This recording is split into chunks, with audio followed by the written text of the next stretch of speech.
السلام علیکم ورحمۃ اللہ وبرکاتہ۔ ناظرین کرام، اللہ تعالیٰ کی توفیق اور اس کے فضل و کرم سے آج ہم آپ کو اللہ کے پیارے نبی علیہ الصلاۃ والسلام کا مسنون جو طریقہ وضو ہے وہ آپ کے سامنے اس کا پریکٹیکل پیش کرتے ہیں۔ چلیے جی شروع کرتے ہیں۔ سب سے پہلے ہم پڑھیں گے بسم اللہ۔ بسم اللہ الرحمن الرحیم کی ضرورت نہیں ہے، وضو کے شروع میں صرف بسم اللہ کافی ہے۔ بسم اللہ۔ نیت بھی کر لیجیے، نیت دل میں ہی ہوتی ہے، نیت ہے انشاءاللہ کہ اسی سے میں نے نماز عشاء پڑھنی ہے، بس نیت ہو وضو کی تو اسے نیت کہتے ہیں، دل میں نیت ہو بسم اللہ۔ کبھی یہ ہوتا ہے کہ مثلا نیت میری صرف یہ ہو کہ میں نے سکھانا ہے بطور عبادت، وضو کی نیت نہ ہو تو پھر وہ وضو نہیں ہوگا۔ تو ویسے عام طور پر تو لوگوں کی نیت ہوتی ہی ہے، دل میں یہ نیت کہ میں اللہ کی عبادت کے طور پہ نکی سمجھ کے یہ وضو کر رہا ہوں، اسی کو نیت کہتے ہیں۔ بسم اللہ۔ تھوڑا سا پانی لیں گے، آپ ضائع نہیں کریں گے، اور یوں اپنے ہاتھوں کو اچھی طرح سے آپ، یہ ایک دفعہ ہو گیا، یہ دوسری دفعہ، یہ تیسری دفعہ، اور جب آپ نے ہاتھوں کو دھونا ہے تو اس طرح خلال بھی کر لینا ہے، ایسے غسل البراجم، یہ والے جو اعضاء ہیں ان کو ہی مل لیا جائے تاکہ خوبصورت اور اچھا وضو ہو جائے۔ یہ دیکھیے میں نے پانی لیا ہے، تھوڑا سا میں منہ میں ڈالوں گا اور تھوڑا سا ناک میں،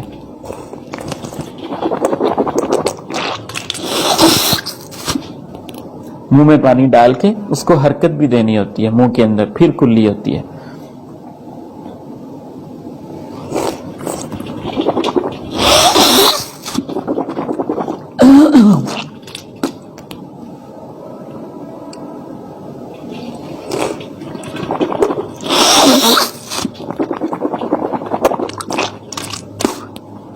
اگر آپ ایک ہی چلو سے کچھ منہ میں ڈال لیں کچھ ناک میں ڈال لیں، یہ بھی اللہ کے پیارے نبی کی سنت ہے، اور اگر آپ چاہیں تو کلی کے لیے علیحدہ پانی لے لیں اور بعد میں ناک میں چڑھانے کے لیے علیحدہ پانی لے لیں۔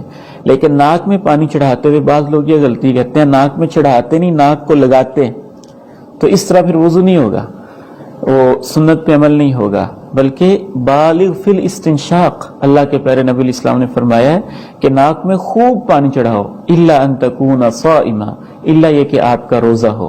تو روزے میں چونکہ ناک کا ڈائریکٹ تعلق حلق کے ساتھ بھی ہوتا ہے، کہیں حلق کے ذریعے پانی نیچے نہ اتر جائے، روزے میں احتیاط کرنی ہوتی ہے، ادروائز خوب ناک میں پانی چڑھانا چاہیے۔ اس کے بعد ہم چہرہ دھوئیں گے، تھوڑا سا پانی لیا،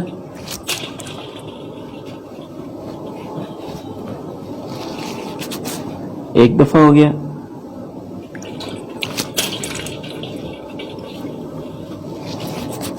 دو دفعہ۔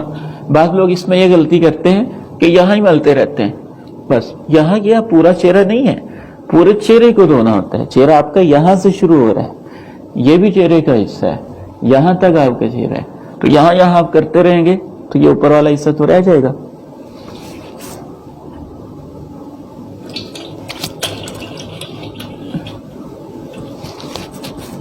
اب داڑھی کا خلال کرنا ہے، تھوڑا سا پانی لیں، داڑھی کے نیچے اس طرح انگلیاں لگا دیں اور یہ خلال ہو جائے گا، بس۔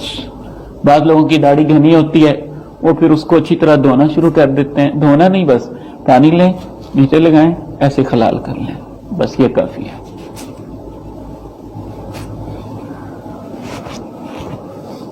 بازو دھوتے ہیں، یہ کو ملیں،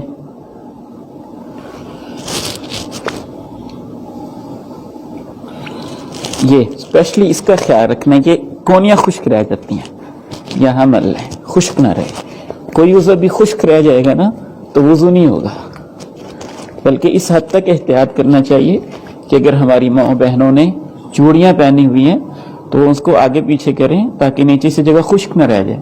انگوٹھی پہنی ہوئی ہے اس کو بھی آگے پیچھے کریں تاکہ جگہ خشک نہ رہ جائے۔ گھڑی پہنی ہوئی ہے یا اتار لیں، یا پھر اگر واٹر پروف ہے اس کو بھی آگے پیچھے کریں تاکہ نیچے سے کوئی جگہ خشک نہ رہے۔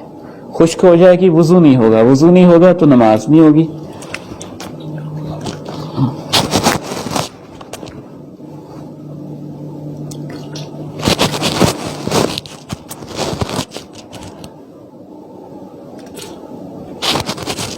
اچھا ساتھ ساتھ میں بتاتا چلوں کہ بعض لوگ یہ دیکھیں دھیان سے اس کو اچھی طرح کونی کو ملنا ہے. بعض لوگ وضو کے ہر عضو کے ساتھ ہی علیحدہ علیحدہ انہوں نے دعائیں گھڑی ہوئی ہیں. اللہ کے پیارے نبی سے علیحدہ علیحدہ ہر عضو کی کوئی دعا ثابت نہیں ہے. مسا آپ یہاں سے شروع کریں گے, سر کے اگلے حصے سے, یہاں سے شروع کرتے ہوئے آپ اس کو گردن تک لے جائیں گے, گردن سے پھر واپس لائیں گے جہاں سے آپ نے شروع کیا تھا. اس کے بعد آپ انہی ہاتھوں سے بھی, گیلے ہاتھوں سے بھی آپ کانوں کا مسح کریں گے. کانوں کا مسح کا یہ طریقہ ہے کہ یہ دونوں انگلیاں کان کے اندر ڈالیں, یہ اندر والے حصے کو ایسے ترتیب سے پورے حصے پہ مسح کریں, اور یہ انگوٹھا پیچھے کر لیں, جو بیرونی حصہ ہے کان کی بیک سائڈ, اس سے یہاں مسح کر لیں اچھی طرح سے. یہ آپ کا مسح پورا ہو گیا سر کا اور کانوں کا. اگر سر پہ آپ نے پگڑی پہنی ہوئی ہے یا ایسی گرم ٹوپی پہنی ہوئی ہے جس کا اتارنا مشکل ہے, تو انشاءاللہ آپ اس پر بھی مسح کر سکتے ہیں. یہ تو جالی والی ٹوپی ہے نا, اس کو اتارنا تو کوئی پرابلم نہیں, اتار کے مسح کی ہے. اگر آپ نے پگڑی پہنی ہوئی ہے یا آپ نے گرم ٹوپی پہنی ہوئی ہے تو پھر آپ ایسے کر کے تھوڑا سا یہاں سے شروع کریں اور اوپر سے ٹوپی کے اوپر سے ایسے مسح کر لیں.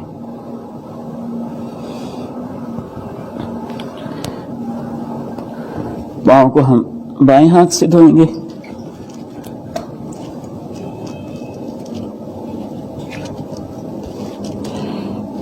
یہ جو چھوٹی انگلی ہے, یہ چھوٹی انگلی, اس سے انگلیوں کے درمیان خلال کر لیں.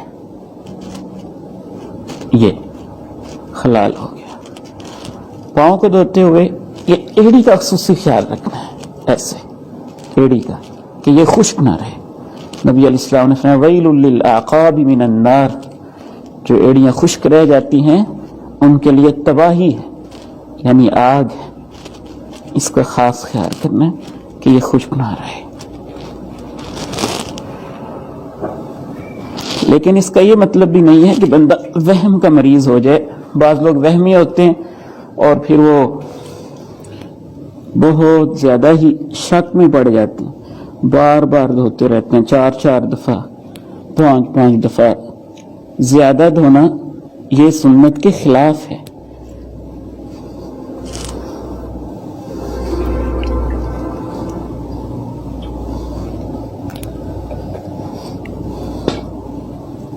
نہیں بیٹے, 3 دفعہ برا ہو جائے.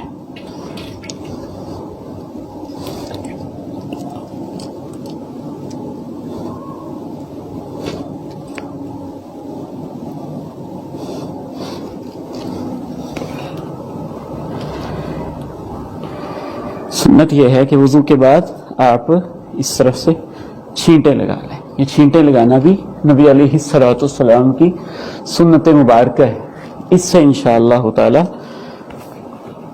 انسان جو اس کو بعض دفعہ مسئلہ ہوتا ہے چھینٹوں وغیرہ کا, اس سے بھی انشاءاللہ تعالی یہ اس کا علاج بھی ہے, اور اس کی وجہ سے جو شیطان وسوسہ پیدا کرتا ہے یہ اس کا بھی علاج ہے. بہت سارے معاملات میں شریعت اسلامی کا یہ حسن ہے کہ وہ ہمارے لیے آسانیاں پیدا کرتی ہے. شریعت کی آسانیوں کو قبول نہ کرنا یہ اللہ کی طرف سے جو انعامات احسانات ہیں ان کی ناشکری ہوتی ہے. ان آسانیوں میں سے ایک بہت بڑی آسانی یہ ہے کہ اگر آپ نے وضو کر کے پاکی کی حالت میں, وضو کی حالت میں جرابیں پہنی ہوئی ہیں, موزے پہنے ہوئے ہیں, تو مسح کا طریقہ بالکل سادہ ہے, اس میں کوئی ایسی بات نہیں ہے, بالکل آسان. اگر آپ کے ہاتھ گیلے ہیں, آپ وضو کر کے فارغ ہوئے ہیں, آپ کے ہاتھوں میں ابھی تراوت موجود ہے, ویٹنس موجود ہے, نمی موجود ہے, تو آپ یوں یہ پاؤں کی انگلیوں سے کہ جو کونوں سے شروع کریں, اوپر یہاں تک پھیر دیں, یوں دائیں ہاتھ کو, اور ادھر بائیں کو پھیر دیں, یا دونوں کو اکٹھا پھیر دیں, پھر بھی ٹھیک ہے. یہ مسح ہو گیا. یہ مسح جرابوں پر بھی جائز ہے, موزوں پر بھی جائز ہے. وضو میں عموماً لوگ کچھ غلطیاں کرتے ہیں وضو کے بعد اور وضو کے دوران بھی. ان میں سے ایک بڑی اہم غلطی تو یہ ہے کہ بعض لوگوں نے یہ ایسی روایات جو صحیح سند سے ثابت نہیں ہیں اللہ کے پیارے نبی کا طریقہ نہیں ہے ایسی بیان کرتے ہیں کہ جب وضو کے بعد دعا پڑھتے ہیں تو یوں انگلی آسمانوں کی طرف اٹھاتے ہیں، بعض لوگ یوں نگاہ آسمانوں کی طرف اٹھاتے ہیں اور پھر دعا پڑھتے ہیں۔ دعا پڑھنی چاہیے جو اللہ کے نبی علیہ السلام سے ثابت ہے، لیکن یوں انگلی اٹھانا، انگشت شہادت یا آسمانوں کی طرف نگاہ اٹھانا، یہ خود ساختہ طریقے ہیں۔ اللہ کے پیارے نبی علیہ السلام سے 3 دعائیں وضو کے بعد ثابت ہیں: اشہد ان لا الہ الا اللہ وحدہ لا شریک لہ واشہد ان محمدا عبدہ ورسولہ۔ یہ دعا جو بندہ پڑھتا ہے اس کے لیے تو جنت کے 8 دروازے کھول دیے جاتے ہیں۔ دوسری دعا ہے اللہم اجعلنی من التوابین وجعلنی من المتطہرین، اللہ مجھے ان لوگوں میں سے بنا دے جو بہت زیادہ توبہ کرتے رہتے ہیں اور بہت پاک صاف رہتے ہیں۔ اس دعا کی اتنی خوبصورتی ہے کہ اس میں اللہ کے پیارے نبی علیہ السلام نے ظاہری اور باطنی طہارت دونوں کو جمع کر دیا، یعنی وضو آپ کی ظاہری صفائی ہے، توبہ باطنی صفائی ہے۔ تو آپ کہتے ہیں من التوابین جو اندر سے بھی پاک صاف ہوتے ہیں، والمتطہرین جو اوپر سے پاک صاف ہوتے ہیں، مجھے ان لوگوں میں شامل فرما دے۔ اور تیسری دعا ہے سبحانک اللہم وبحمدک اشہد ان لا الہ الا انت استغفرک واتوب الیک، اے اللہ تو پاک ہے اپنی تعریفوں کے ساتھ، میں گواہی دیتا ہوں تیرے سوا کوئی معبود نہیں، میں تجھ سے معافی مانگتا ہوں، تیرے حضور توبہ کر رہا ہوں۔ جو یہ دعا پڑھتا ہے اس کی دعا کو لکھ لیا جاتا ہے، اللہ رب العزت ایک خاص چیز میں لکھوا دیتے ہیں، پھر اس پہ مہر لگا دی جاتی ہے۔ مطلب یہ ہوا کہ وہ قیامت تک محفوظ رہتی ہے، اور قیامت کے دن نہ جانے کیسا کیسا ثواب ہوتا ہے اس دعا کا جو اللہ اپنے اس بندے کو نصیب فرماتے ہیں۔ اللہ تعالیٰ سے دعا ہے کہ ہمیں وہ سنت کے مطابق زندگی کے تمام کام کرنے کی توفیق نصیب فرمائے۔ السلام علیکم ورحمۃ اللہ۔ جی، وضو کے حوالے سے ایک چیز آپ یہ ذہن میں رکھیے کہ میں اگر ٹب سے وضو کر رہا ہوں، لوٹے سے، کسی برتن سے وضو کر رہا ہوں، اور اسپیشلی جب رات کی نیند سے اٹھیں اور صبح کا آپ نے وضو کرنا ہو، کبھی بھی اس کے اندر ہاتھ نہ ڈالیں۔ نبی علیہ السلام نے اس سے واضح طور پر منع فرمایا۔ کتنی نفاست ہے اللہ کے پیارے نبی علیہ السلام کی تعلیمات میں۔ فَإِنَّهُ لَا يَدْرِي أَيْنَ بَاتَتْ يَدُهُ، انسان کو پتہ نہیں ہے رات اس کا ہاتھ کہاں کہاں لگتا رہے، گندگی لگی ہے، غلاظت لگی، کس جگہ پہ لگتا رہا ہے۔ تو اس لیے اگر آپ ہاتھ ڈالیں گے تو پانی خراب ہو جائے گا۔ ڈائریکٹ کبھی بھی اس کے اندر ہاتھ نہ ڈالیں، پہلے بلکہ یوں پانی گرا لیں یا اس ہاتھ سے پکڑ کے پانی گرا لیں، پہلے ہاتھوں کو 3 دفعہ دھو لیں، صاف کر لیں، اور جب اس کی صفائی یقینی طور پہ ہو جائے تو اس کے بعد پھر آپ اندر ہاتھ ڈال سکتے ہیں۔ ایک اور بڑی خوبصورت بات ہوئی ہے وضو کے دوران کہ دیکھیے لوٹا جو ہے نا پانی کا نیچے گر گیا، یہ سارا ویسے ہی بھرا ہوا ہے، بالکل تھوڑا سا پانی جو ہے استعمال ہوا ہے۔ اس سے یہ اندازہ ہوتا ہے کہ ہم اگر کوشش کریں تو تھوڑے پانی کے ساتھ ہم وضو کر سکتے ہیں۔ کتنے ہی لوگ ہیں جو مسجد میں آتے ہیں، یوں ٹوٹی کے سامنے آ کے بیٹھ جاتے ہیں، ٹوٹی کھول دیتے ہیں اور پتہ نہیں خیالات کہیں اور مست ہوتے ہیں، اور کئی لیٹر پانی ضائع ہو جاتا ہے وضو شروع کرنے سے پہلے۔ کان یوضئہ المد، اللہ کے پیارے نبی علیہ السلام یہ ایک ہاتھ بھر کے جتنا اس میں پانی آتا ہے نا، اتنے سے پانی کے ساتھ بھی اللہ کے پیارے نبی علیہ السلام وضو فرما لیا کرتے تھے۔ بلا وجہ پانی کو ضائع کرنا یہ اسراف ہے، فضول خرچی ہے، یہ ایک گریٹ ویلتھ ہے، ایک بہت بڑی دولت ہے جو اللہ نے ہمیں دی ہے اور بہت بڑی نعمت ہے، لہٰذا وضو کے دوران بھی پانی کو ضائع نہیں کرنا چاہیے۔ بہت شکریہ جی۔